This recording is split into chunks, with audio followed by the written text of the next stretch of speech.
Now, there's an interview in today's Daily Mail with novelist Danny King and his wife, Jeannie. The couple, who met through internet dating, discuss how when they first met, they wondered if they had enough in common to fall in love due to their very different social backgrounds, which became apparent at dinner parties. Jeannie says he arrived carrying a six-pack of lager when everyone else had a good bottle of wine. He refused the olives and was positively disgusted at the thought of eating the sushi my friend had prepared. So are differences a deal breaker, or does similarity breed contempt?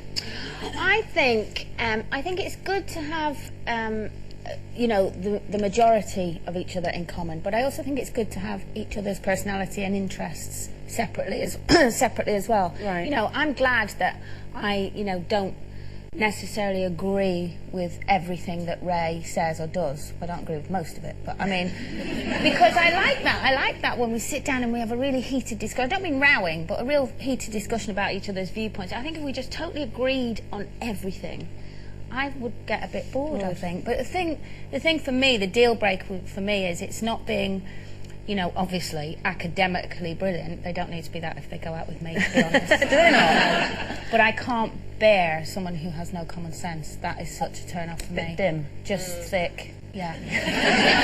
I can't even use the word dim, it's just thick, let's be honest. And that would really turn me off. So whatever he looked like, he could be the most beautiful man on the planet, but if he was just generally stupid, it would be like, oh, can't talk to this guy. I mean, academically, if he was stupid, we'd get on well.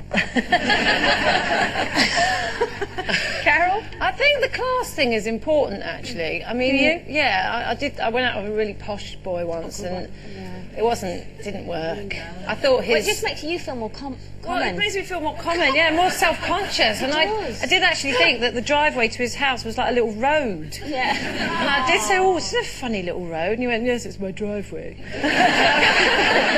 And I didn't feel that comfortable in that sort of situation. So it's lucky, you know, Mark and I, we're both pretty common, and we do have, right, we do. I don't know what we have. We have a lot in common. You know, we like to doing the same things, like, you know, going to the pub, drinking, and going on holiday and things like that. And the big gaping gap between us is the age, obviously, but.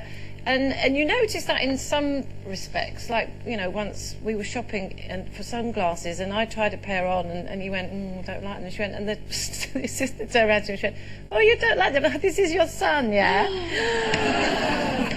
And I went, no, it's my boyfriend, actually. She went, oh, but you look alike. So actually, you know, maybe we look alike. So that's really good. Something else in You're common. morphing into each other. Well, you know, that was going to happen sooner or later, I suppose. Yeah. But I think it's quite hard to surmount really big differences. I mean, I'm not saying that you can't, and for some people, opposites attract and it works.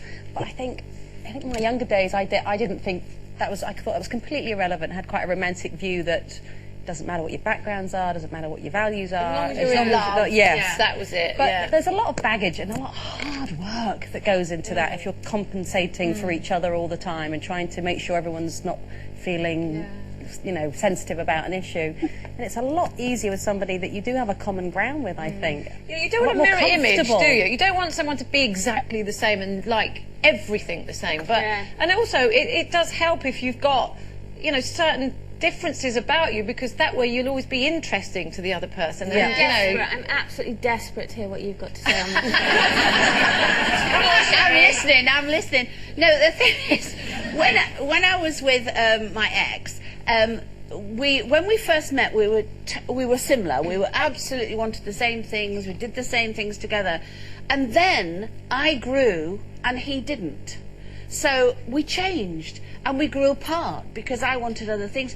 And then I began to realise, actually, the person that I thought I'd married wasn't that person. I wanted other things completely. And he didn't even enjoy the things I enjoyed, which I didn't realise. You wanted him to change, though, and he didn't change. Well, maybe the he same thought way you changed. Did. Maybe he thought I had, but, you know, all the things I loved, like animals and conservation, and I'm passionate about the world, and da-da-da-da-da. What about now, Sherrie? What would be in your sort of checklist for a man now?